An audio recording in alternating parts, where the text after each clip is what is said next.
Welcome to this news event sponsored by the Bulletin of the Atomic Scientists. You will hear from the Bulletin's president and CEO, 3 members of the Bulletin's Science and Security Board, and a panel of global leaders who endorsed the report: President Johnson Sirleaf, Governor Hidehiko Yazaki, and Governor Jerry Brown. Then we will open the floor for questions from the media. The Q&A period will be for reporters only. If you wish to ask a question, use the raise your hand function and your line will be unmuted when it's your turn to ask a question. We would now like to introduce Dr. Rachel Bronson, President and CEO, Bulletin of the Atomic Scientists. Good morning. I'm Rachel Bronson, President and CEO of the Bulletin of the Atomic Scientists. Welcome to today's news event. I would like to thank the Harris School of Public Policy at the University of Chicago for its ongoing partnership and for serving as the Bulletin's host institution. We are here this morning to update you on the 2021 time on the Doomsday Clock. The Science and Security Board of the Bulletin of the Atomic Scientists sets the Doomsday Clock each year to answer 2 important questions. Is humanity safer or at greater risk this year compared to last year, and this year compared to the nearly 75 years we have been setting the symbolic clock? The time of the Doomsday Clock represents the judgment of leading science and security experts about the threat to human existence, with a focus on man-made threats of nuclear risk, climate change, and new disruptive technologies. We at the Bulletin believe that because humans created these threats, we can control them. But doing this is not easy, and it has never been so. It requires serious work and global engagement at all levels of society. Since its inception, the Bulletin's Doomsday Clock has been set closer and further away from midnight. In 2020, we set the clock the closest it has ever been, 100 seconds to midnight. It has been set as far away as 17 minutes to midnight at the end of the Cold War. The reasoning for why we set the time where we do can be found in our annual statement that we are releasing today, and that can be found on our website shortly at thebulletin.org. When the board set the clock last year at 100 seconds to midnight, we argued that we have seen influential leaders denigrate and discard the most effective methods for addressing complex threats, international agreements with strong verification regimes, in favor of their own narrow interests and domestic political gain. By undermining cooperative science and law-based approaches to managing the most urgent threats to humanity, these leaders have helped to create a situation that will, if unaddressed, lead to catastrophe sooner rather than later. While concerns about climate change and nuclear war were the major drivers in moving the Doomsday Clock to 100 seconds to midnight, last year's Bulletin's 2020 statement returns over and over again to the same underlying problem: the deliberate erosion by politicians of science and our core institutions.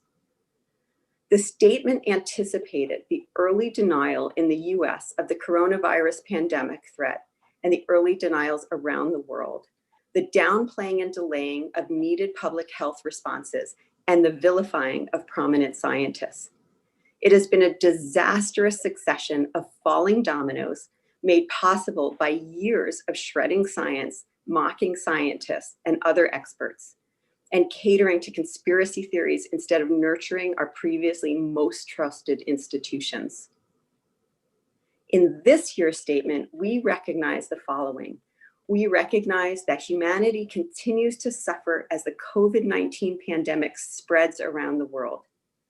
The pandemic revealed just how unprepared and unwilling countries and the international system are to handle global emergencies properly. In this time of genuine crisis, governments around the world too often abdicated responsibility, ignored scientific advice, did not cooperate to communicate effectively, and consequently failed to protect the health and welfare of their citizens. COVID-19 will not obliterate civilization, and we expect the disease to recede eventually. Still, the pandemic serves as a historic wake-up call, a vivid illustration that national governments and the international organizations are unprepared to manage complex and dangerous challenges like those of nuclear weapons and climate change, which currently pose existential threats to humanity, or the other dangers, including more virulent pandemics and next generation warfare that could threaten civilization in the near future. It would be a privilege and an honor to move the hands of the doomsday clock away from midnight. Although there are important bright spots that we articulate very clearly in our report, bright spots that we hope will continue to extend and evolve and allow us to push it back next year at this time, the current situation does not warrant it. The doomsday clock continues to hover dangerously, reminding us about how much work is needed to push the hands of the clock away from midnight. Last year, I stated that as far as the Bulletin and the doomsday clock are concerned, the world has entered into a realm of a 2-minute warning, a period when danger is high and the margin for error is low.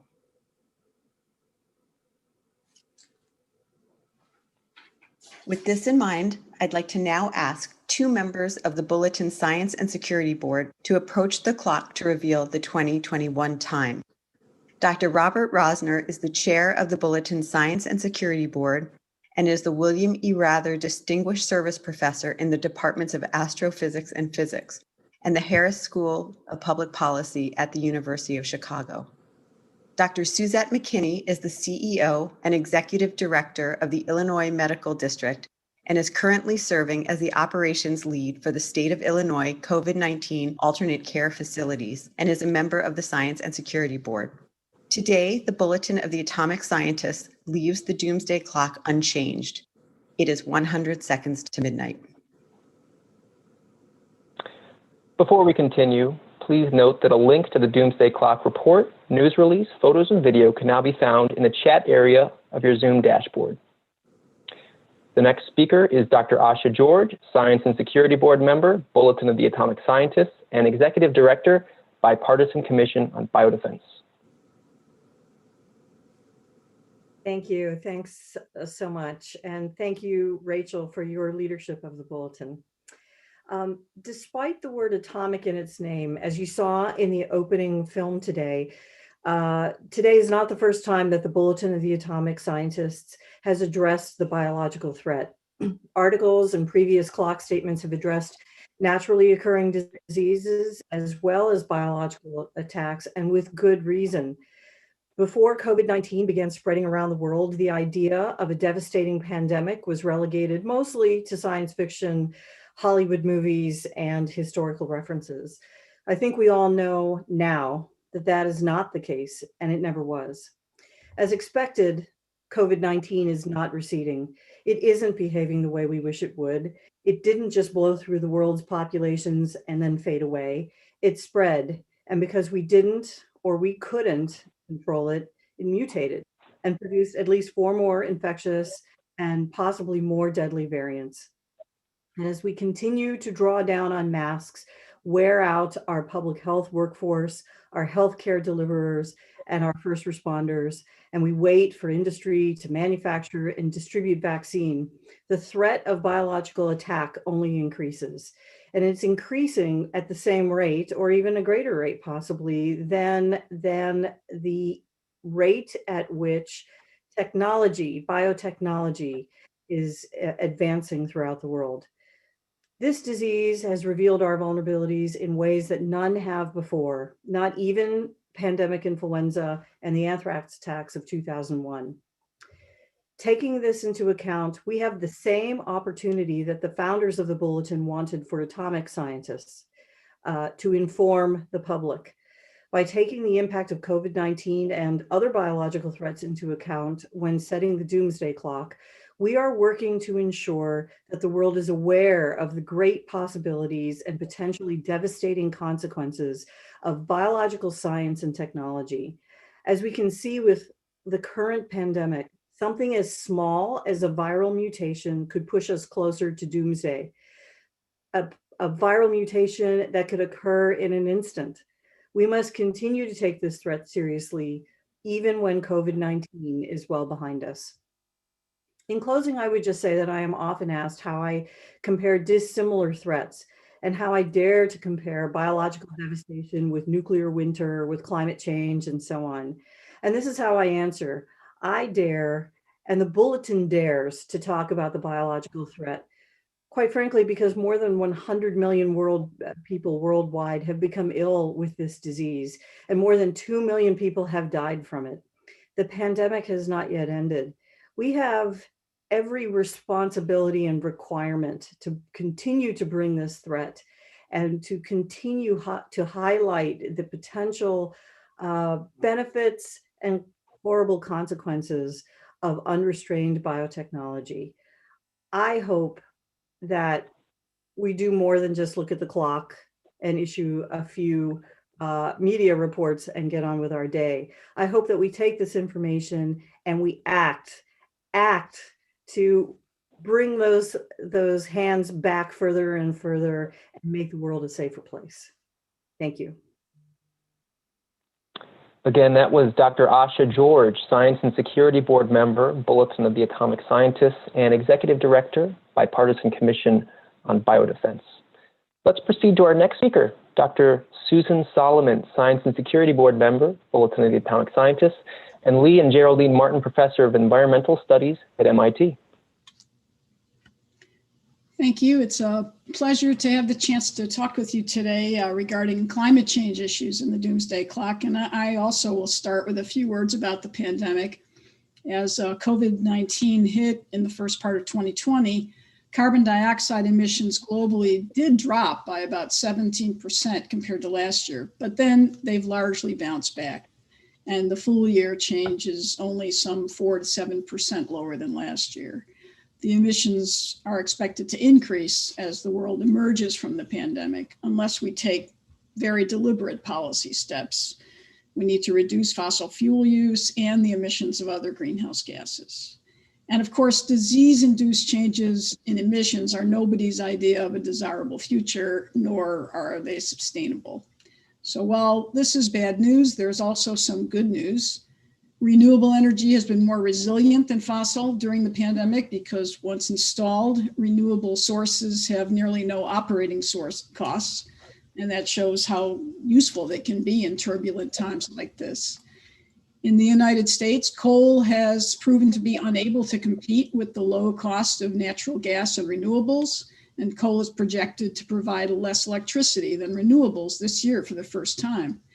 Globally, the demand for fossil power has declined, while demand for renewables has risen. Meanwhile, the world witnessed several of the signatures of a warming planet 2020. Overall, the global average temperature was essentially tied with 2016 for the title of warmest year in the instrumental record, going all the way back to 1880. And carbon dioxide concentrations kept going up, as they will continue to do until we bring anthropogenic emissions down to near zero. We also continue to see concerning changes, excuse me, in the frequencies of several types of extreme events that have been attributed to climate change. Much of Western North America and part of Australia suffered massive wildfires in 2020, even in remote areas where the forests are unmanaged. Fires in climatically dry places became bigger and fire seasons lasted longer, in large part because of faster evaporation in a warming world. And another signal of human-caused climate change has emerged in heavier rainfall in hurricanes and typhoons, as well as evidence that sea level rise is accelerating. So next, I'll talk a little bit about COVID-19 stimulus efforts in climate change. The trillions of dollars in the stimulus programs that countries have launched so far are generally not particularly green. A lot of fossil-based stimulus is planned. So at present, the national plans for fossil fuel development and production are not that encouraging. They project a global growth in carbon dioxide emission from fossil fuel use of roughly 2% per year over this coming decade, which is a critical time. emissions would need to decline precipitously if the temperature commitments of the Paris Agreement are going to be met. So the picture is basically mixed. There's a great deal of concerning news about how the climate is changing already and how the world has responded. But the election of an American president who acknowledges climate change as a profound threat and supports international cooperation and science-based policy puts the world on a much better footing to address global problems. The US has already announced that it's rejoining the Paris Agreement on climate change, and the mechanics of that should be complete in a month or so. Next, the US and other countries should accelerate commitments to decarbonize and put policies in place that make the attainment of those commitments feasible. Fundamentally, I would say that we're at a crossroads. We're at a very dangerous crossroads, and it's the choices that are just about to come that will determine our path. Thank you. Again, that was Dr. Susan Solomon, Science and Security Board member, Bulletin of the Atomic Scientists, and Lee and Geraldine Martin, Professor of Environmental Studies, MIT. Let's go to our next speaker, Dr. Steve Fetter, Science and Security Board member, Bulletin of the Atomic Scientists, and Professor of Public Policy at the University of Maryland. Thank you. The risks posed by nuclear weapons remain unacceptably high and increased in 2020. The United States is modernizing its entire nuclear arsenal at a cost of more than $1 trillion, which will allow it to maintain a large and alert force through nearly the end of this century. Russia also is modernizing its nuclear force, including the development of several new weapon systems in response to the deployment of US ballistic missile defenses. The US and Russia continue to deploy in peacetime nearly 1,000 nuclear weapons that can be launched in minutes. Both are developing or deploying intermediate range missiles that previously were banned. And Russia still maintains thousands of tactical nuclear weapons, raising the prospect that a conventional conflict could escalate to nuclear war. China is modernizing and expanding its nuclear force, and the United States, Russia, and China are racing to develop a new generation of hypersonic weapons. India, Pakistan, and North Korea continue the steady expansion of their nuclear forces. Several countries are developing delivery platforms that can carry either nuclear or conventional warheads, increasing the dangers of miscalculation during a crisis. Arms control and other diplomatic efforts to reduce risks stalled in 2020. These included unrealistic US demands to Russia and China, coupled with threats to launch and win a new nuclear arms race, no progress in negotiations with North Korea, and a maximum pressure campaign against Iran that only served to accelerate its uranium enrichment. Previous cooperation on the security of nuclear materials has lapsed, and there are no serious efforts aimed at limiting developments of cyber weapons, space weapons, missile defenses, and hypersonic missiles.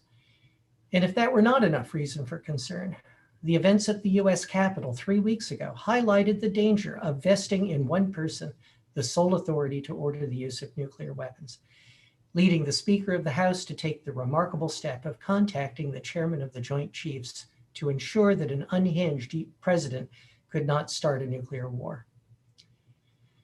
At the same time, there are indications that significant progress in reducing nuclear risks is possible in 2021.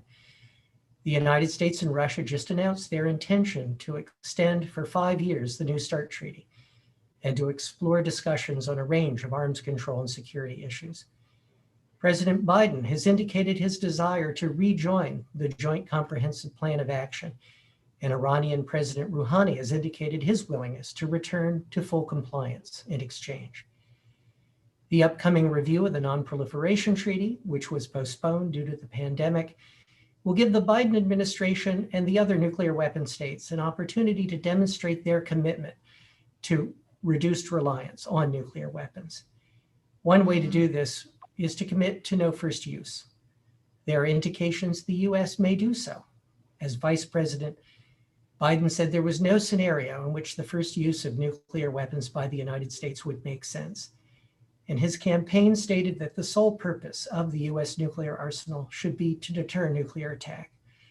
We hope President Biden will take this important step. Thank you. Again, that was Dr. Steve Fetter, Science and Security Board member, Bulletin of the Atomic Scientists, and Professor of Public Policy, University of Maryland. Let's go to our next speaker, Ellen Johnson-Sirleaf, co-chair, the World Health Organization Independent Panel for Pandemic Preparedness and Response, Nobel Peace Prize recipient, former president of Liberia, and member of the Elders. Thank you. Excellencies, chair officers and members of the Bulletin of the Atomic Scientists, ladies and gentlemen. It is a pleasure to join you today for the 2021 unveiling of the Doomsday Clock. I'm sorry that we cannot all be there in person, but the continuing disruption and devastation to humanity caused by COVID-19 is a timely reminder to take seriously all the threats identified by the Doomsday Clock. COVID-19 has turned the world upside down in 2020. Today, we have the opportunity for a global reset, to admit and learn from past mistakes and better prepare ourselves for the future threats, whether they may be from nuclear confrontation, climate disaster, fresh pandemics, or a mixture of all of these. President Biden's decisions to rejoin the Paris Agreement on climate change and once again be a full member of the World Health Organization are welcome steps in the right direction.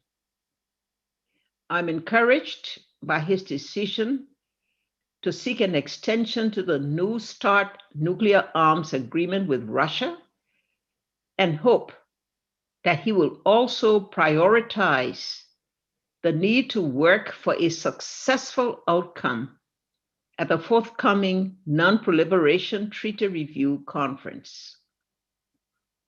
Today, a new mood prevails in Washington, with American diplomats once again working in support of the multilateral system that their country did so much to create following the Second World War. This is good, but it is not enough. Even after 2 million deaths and unprecedented economic turmoil, global leaders are still not working together at an appropriate scale and speed to coordinate their response to COVID-19 and ensure an equitable distribution of vaccines. Nor are they showing the necessary ambition on climate change less than a year before the critical COP26 summit in Glasgow. And the scale of activity, or rather inactivity, on nuclear arms control and disarmament negotiations could lead one to assume the problem has long been resolved rather than facing its worst crisis since the height of the Cold War. That being said, the entry into force last week of the Treaty on the Prohibition of Nuclear Weapons underlines the fact that the majority of countries around the world support a comprehensive ban on all nuclear weapons. The nuclear-armed states must recognize that their global credibility will be seriously undermined so long as they fail to make tangible progress towards disarmament or nuclear threat reduction. Failure to recognize this reality threatens progress and undermines the existing non-proliferation and disarmament architecture. As the pandemic has made clear, we can only survive and thrive if we work together. Inevitably, today's crisis takes me back to 2014 when I was serving as president of Liberia and the Ebola outbreak in West Africa reached its peak. At that time, the world responded with mass mobilization, and thanks to the efforts of neighboring countries, the UN, the WHO, and the United States, we were able to stop the spread of Ebola before it became a global pandemic. We can only speculate where the world would be if similar global resolve and solidarity had not been shown 12 months ago. But anger at past missteps must now be channeled into a fierce determination to build a better world in 2021, fostering a new spirit of multilateral cooperation that is aligned with the UN Charter, the Universal Declaration of Human Rights, and the Sustainable Development Goals. 1 year ago, my fellow elders, Mary Robinson and Ban Ki-moon, moved the hands of the Doomsday clock to 100 seconds to midnight. Today, these hands are still. But that doesn't mean the existential threat we have faced remain immobile. What we have all endured over the past year shows that we cannot afford to waste any more time. Future generations will neither understand nor forgive further inaction in the face of such grave threats. Thank you.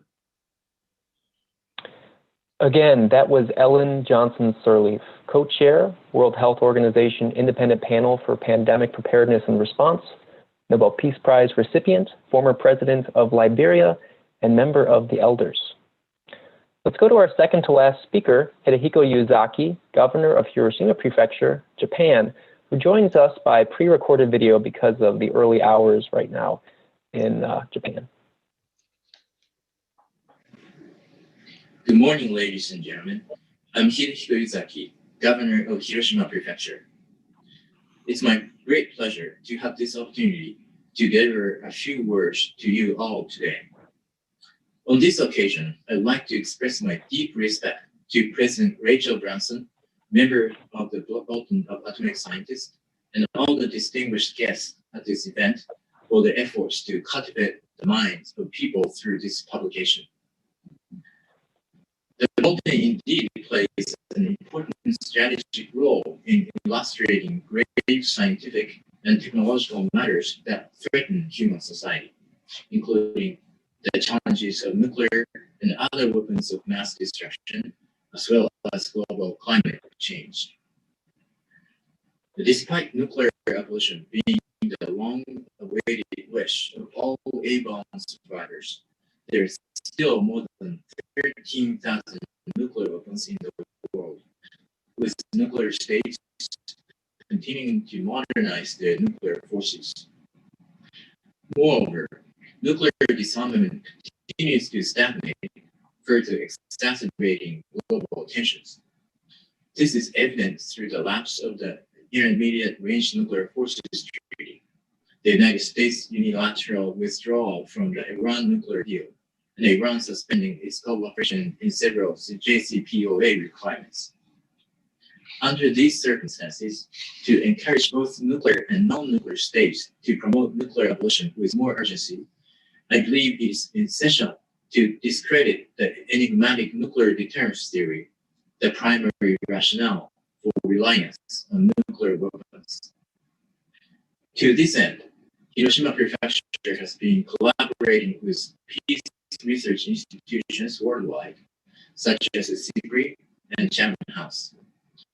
From our research, we have concluded that nuclear deterrence theory has significant defects in the four following aspects. First, the nuclear deterrence theory is based on the assumption that states are rational entities whose decision makers make fully informed and logical choices. The second, given the currently unstable relationships between the United States and its allies, the effectiveness of extended nuclear deterrence is very uncertain. Third, the influence new technologies will have on international relations is unknown, particularly the vulnerability of defense systems to new weapons, such as hypersonic glide vehicles. And fourth, the development of low-yield nuclear weapons has blurred the boundary between conventional weapons and nuclear weapons. In other words, the nuclear deterrent theory is based on unverifiable assumptions, with technological innovation and geopolitical factors further bringing into question whether deterrence will continue to prevent nuclear war. In these circumstances, we must never allow ourselves to stop thinking critically or to become complacent in our dependency on nuclear deterrence theory. The nuclear deterrence theory, that is, the belief that attacks from the enemies are preventable through the possession of nuclear weapons, is based on the cognitive framework of human beings, which means it is merely a fiction shared and believed by people. It is not a scientific truth like the law of gravity. The law of gravity does not make mistakes, depend on emotion, or betray expectations, but we humans do. And there is too much evidence and testimony that we did make mistakes, depending on emotions and betraying expectation on the verge of nuclear attack, for us to continue relying on our lives and the future of this planet on this theory. Unfortunately, since nuclear deterrent theory is a man-made fiction, it will lose its power if everybody stops believing it. The national security system relying on nuclear weapons can be changed, because nuclear deterrent theory is nothing more than a common myth, no matter how solid it may appear. The disarmament agenda drawn up by UN Secretary General Antonio Guterres comprehensively describes the disarmament challenges that international society faces today, including those regarding nuclear weapons. In order to steadily fulfill this agenda, it is necessary to facilitate discussions involving all UN member states, international organizations, and NGOs. Since every human on Earth is a stakeholder in this enduring issue, we need to generate powerful momentum towards the abolition of nuclear weapons by networking and invoking the engagement of as many people as possible. Hiroshima will strive to help all UN member states agree to eliminate nuclear weapons as soon as possible and set their abolishment as a new target. In order to delegitimize the nuclear deterrence theory and realize nuclear abolition as soon as possible, at least in the lifetime of A-bomb survivors, we must remember Pope Francis' word during his address in Hiroshima. He asserted that it is essential that we collect wisdom from all over the world and take collective actions involving all people and all countries. So let us share wisdom and take actions now before future generations blame us for inaction and irresponsibility. Thank you. Again, that was Hidehiko Yazaki, governor of Hiroshima Prefecture in Japan. We'll now turn to concluding remarks from our seventh and final speaker, Governor Jerry Brown, Executive Chair, Bulletin of the Atomic Scientists, and former governor of the state of California. Thank you. My statement is very brief. It's as follows. The United States, Russia, and the world's nuclear powers must stop shouting at each other. It's time to eliminate nuclear weapons, not build more of them. Likewise, with climate change, the United States, China, and the other big countries must get serious about cutting lethal carbon emissions. Now, not tomorrow. It's 100 seconds to midnight. Wake up. Look, when it comes to nuclear danger, it's real. The planetary people, humanity, is at stake, at risk. The United States and Russia are yelling at each other because they're very different. America thinks Russia's doing a lot of bad things, and they may well be. Russia has their own objections to America. Not saying they're equivalent, but in the face of nuclear holocaust, they are much smaller than the challenge of reducing nuclear danger. When it comes to climate, China and the United States are the major polluters and also the major authors of the turn that we could make to reduce and eventually eliminate carbon emissions. The time is late. We're 100 seconds from doomsday. It is time to change. It's time to rise above the news of the day and the political issues that are so important in Washington, Moscow, and Beijing. It's time to get real and stop building nuclear weapons and find a way to eliminate them throughout the entire world. Thank you. Again, that was Governor Jerry Brown, Executive Chair, Bulletin of the Atomic Scientists, and former governor, the state of California. That takes us to the Q&A portion of the call. If you wish to ask a question, use the raise your hand function and your line will be unmuted when it's your turn to ask a question. As a reminder, these are audio questions only. You will not be on camera. The Q&A period is for reporters only. If you're having issues with your own audio or the raise your hand function, you may use the text-based Q&A box, and we'll do our best to get to all the questions. Before we go to our first question, we'd like to remind you that a link to the Doomsday Clock report, news release, photos, and video is now available in the chat area of your Zoom dashboard. Alternatively, you can go to thebulletin.org to find all the materials related to today's announcement.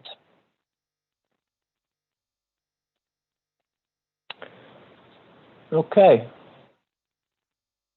Our first question comes from Michael Del Castillo, Forbes.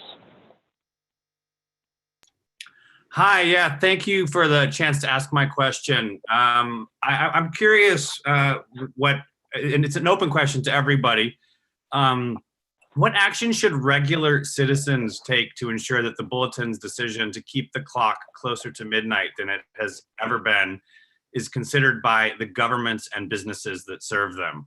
Many of you addressed some past frustration with the inaction to the decision to move the hands of the clock. And I'm curious, what could people like my mom and dad and my sister and my wife and I do to ensure that people are paying attention and take action on this? I can answer that question, if I may.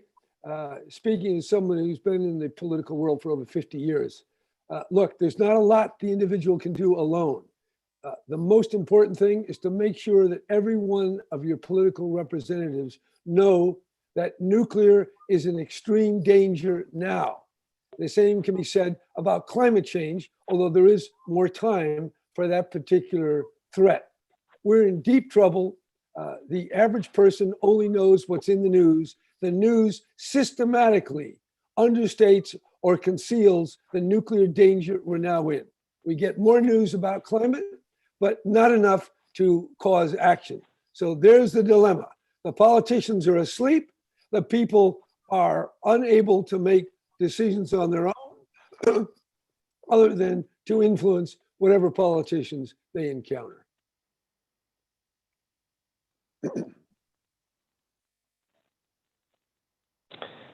Michael, Okay. this is question. Rachel. Oh. Let me just jump in on that, and thank you so much. I think in the pandemic has helped us lead the way, where we've been able to see how individual action, when rolled up in the way that the governor suggests, how powerful it can be. The role of wearing masks are an individual decision. The role of staying at home, as we all are individual decisions.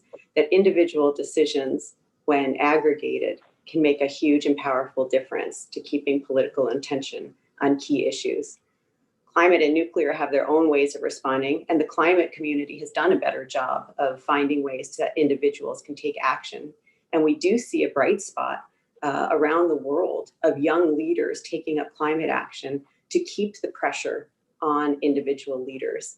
It's harder on nuclear issues, but as the governor said, asking representatives regularly can make a big difference. But we've also seen the power of the ban treaty, the Treaty on Prevention of Nuclear Weapons, that has forced leaders around the world to take up these issues.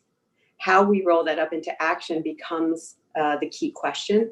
But I think there are examples on all three of these issues that individual action, when aggregated, can make a powerful difference. So we're really appreciative of that question.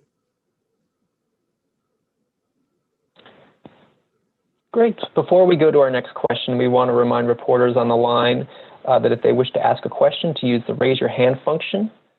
Good to get your question in while we have all of our speakers together at once. And just as a reminder, the Q&A period is for reporters only. And if you're having any issues with your audio or the raise your hand function, you may use the text-based Q&A box, and we'll do our best to get to all the questions. So our next question comes from Molly McHugh at Great Power.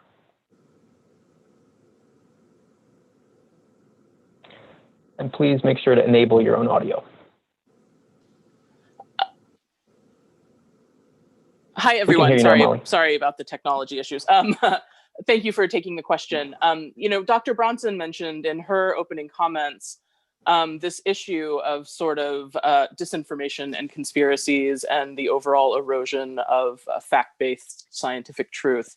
But I didn't really see this reflected in the other issues that were raised. And I wonder, when you're looking at the overall analysis and calculation of the doomsday clock writ large, how much this is becoming a factor in how we evaluate the threats that are presented against us as societies, as nations, and as a collective species, when we see how much the tools and tactics of disinformation, of radicalization, of building extremist cultures and mindsets is finding a real home across technology-based platforms on the internet.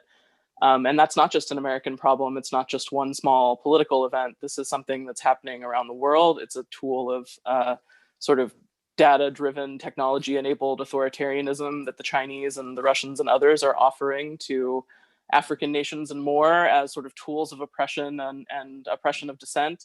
And I wonder if this is something that you're considering when you look holistically at the threats that we face as a species, our ability to determine what are the threats against us if we can't see and evaluate truth in the same way anymore. Thank you very much. Thank you, Molly. I might turn this over. Susan and Asha, would you like to talk about how misinformation and disinformation are used in the climate space and the public health space? And Madam President, I wonder whether you could talk a bit about the challenges at the leadership level of social media and what that means in terms of the information flow and the different challenges for leadership. Susan or Asha, could I start with you? Sure, I'll start. I think we can all see, we're all very familiar with what happened here in the United States with misinformation and disinformation about the disease, about what to do to protect yourself from the disease, about the potential treatments for the disease, and so forth. I think you're absolutely right. When you have this maelstrom of misinformation and disinformation, it does make it incredibly hard to accurately evaluate the risk that you're talking about, certainly in the biological space and in the public health space. But that doesn't mean that it is an impossible thing to do. It just means that you really have to take that extra step to evaluate the information that you do have that is coming at you. Make sure that it's valid, make sure that it's reliable, and then utilize that information to determine the risk. That's one thing I would say. The other thing I would say too is that this is where we're at.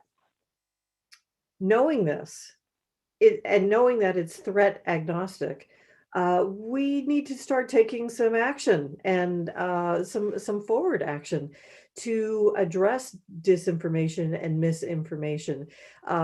We have to figure out a way to identify it more quickly so that all of the information coming at people is not evaluated as exactly the same thing as all truth or all falsehood. Susan, do you have thoughts on the climate space? The climate scientists in many ways were canaries in the coal mine on this one. Yeah.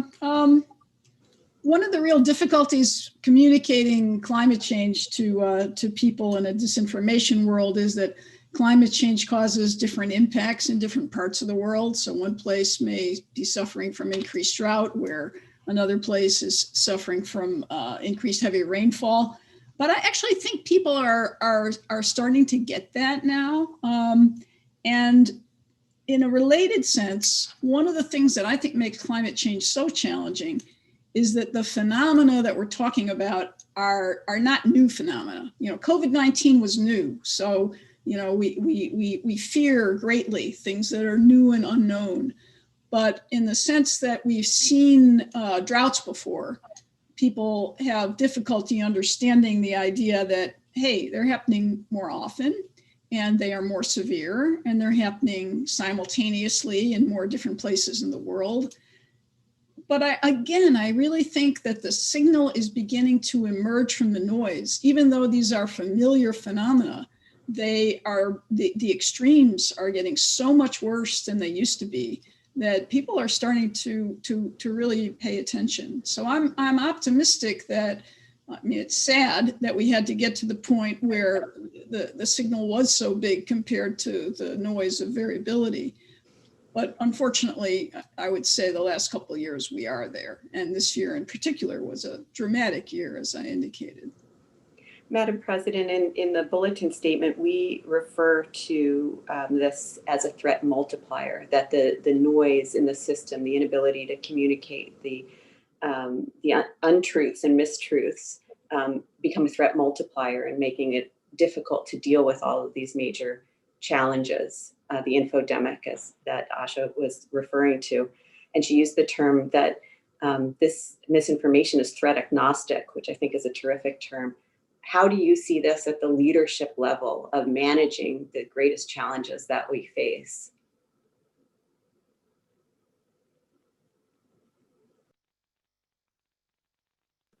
Oh, Madam President, you're on mute.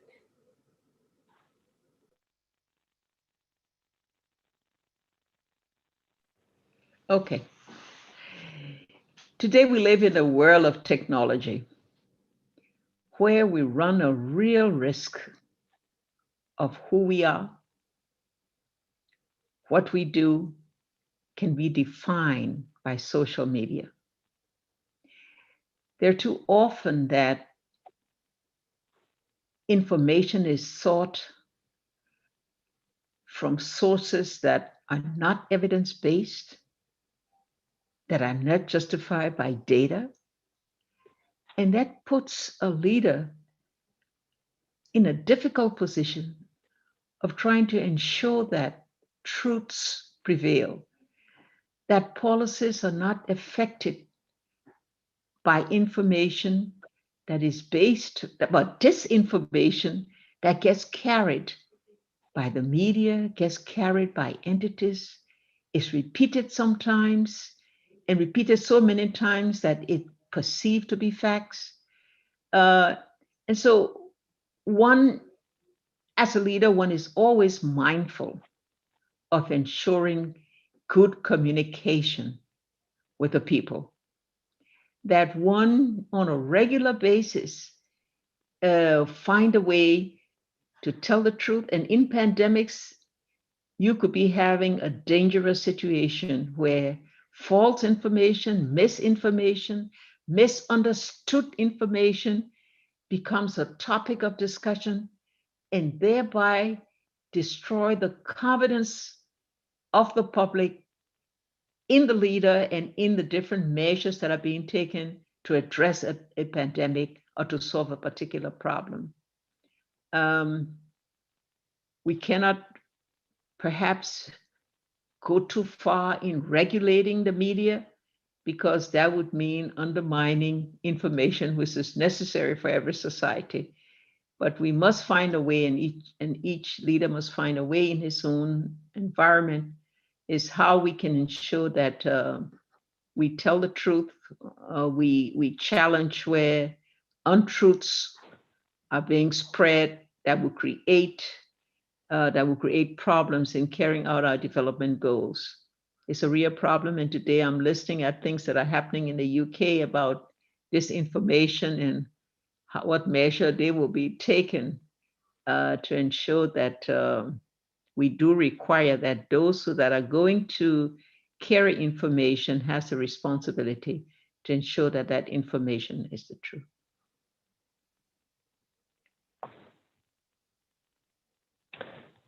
Great. Let's go to our next question. It's from Tom O'Connor at Newsweek. Please make sure to enable your audio. Go ahead, Tom. Hi, Tom O'Connor from Newsweek here. Can you hear me? Yes. Oh, brilliant. Okay. My question, thank you very much for having me first. My question is, over the past year, because of the role it's played in retreating from climate agreements, nuclear treaties, JCPOA, and walking away from New START, INF, also the approach it's had to the WHO, of course, throughout the pandemic and current state of the pandemic it's in right now. Would you say the US has played a unique role, perhaps the most influential one in pushing the clock to 100 seconds in the first place, and now, of course, keeping it at 100 seconds? Thank you. Thank you, Tom. Steve, do you want to begin to try to address that question? And I will be happy to backstop if needed. Yes, I would say that the US has played a major role in increasing the risks to humanity. And not just in the areas that you cite in nuclear weapons and in climate change, but perhaps even more prominently in the erosion of the information ecosystem that the US president, sadly, has been a major distributor of false information, not just in these areas and in the pandemic, but in many others, and has led to a really dramatic erosion of public confidence in the capacity of government, in the ability of government to tell the truth to its citizens and provide accurate information, and a roadmap to action to deal with the risks. So I think that is perhaps the most significant negative role that the United States has played over the last 4 years. Governor Brown, did you want to jump in on that? I do, because look, just contrast what Ronald Reagan said with Gorbachev about a nuclear war must never be fought. Contrast where we are today with John Kennedy, who in his speech at American University called upon the Soviet Union, Khrushchev, to work with America to stop nuclear testing in the atmosphere. The tone today is very different. In Washington today, the emphasis on Russia's misdeeds is very, very powerful. And I don't want to argue the weight of all those misdeeds. I just want to say they're infinitesimal compared to the Holocaust of a nuclear blunder. The same with China. Yes, they have very serious issues and problems, misdeeds, but compared to the devastation of climate change, they're small. So yes, these other countries are responsible, but America could do so much more, and it's not taking it seriously. I speak as someone who's been around politicians. I know the people in charge. I've met them. They know this stuff, but they're not willing to tell the American people the danger that 100 seconds to midnight entails. So yes, we are contributing. We're acting as though we are the good and they are the bad. And yet we know we are right in the middle of a nuclear escalation through the modernization program of this $1 trillion+ program. So yes, Russia is doing bad, China doing bad, but America, who we are a part of, could do so much better. And we're not doing all that we could because the president and the congressional leaders are not honestly saying the danger that we are now in.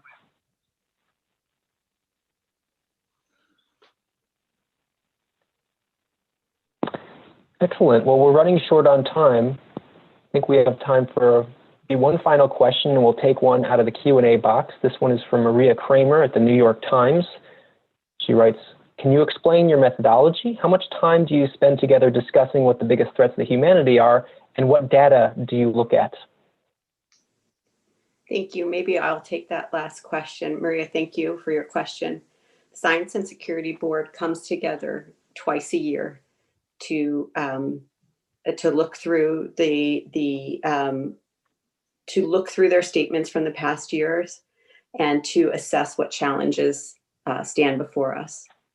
Throughout the year, they're preparing briefing papers and are engaged with how we want to present the threats and what the judgment is of how safe or at risk humanity is this year compared to last year and this year compared to the 75 years that we asked that question. So they come together twice a year. They decide the time in November at a November meeting in Chicago.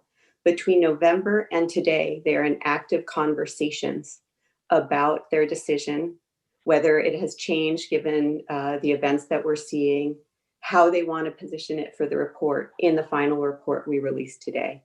So as you can see in front of you today is select members of our Science and Security Board who are working on their particular issues every single day, and they come together twice a year. And the Bulletin is publishing on these issues multiple times a day.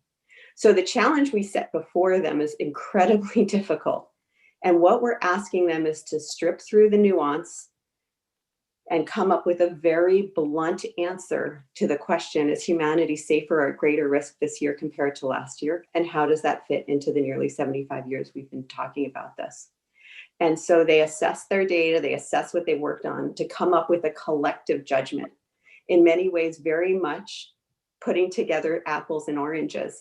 And I think you'll see from some of them, it is not easy to do that. But at the end, it's answering a very simple question, and to take everything they do to put it together to say, should we move the hands back, forward, or stay the same? That is humanity at greater risk, less risk, or has it remained the same? And this year, at setting the clock at 100 seconds to midnight, the collective wisdom of our group is that it's a wildly dangerous time with some incredibly important bright spots. And so we will wait to see, with the hope that these bright spots can be expanded. And those are articulated in our report that's on our website. So that next year, as always, we hope to move the hands of the doomsday clock away from midnight.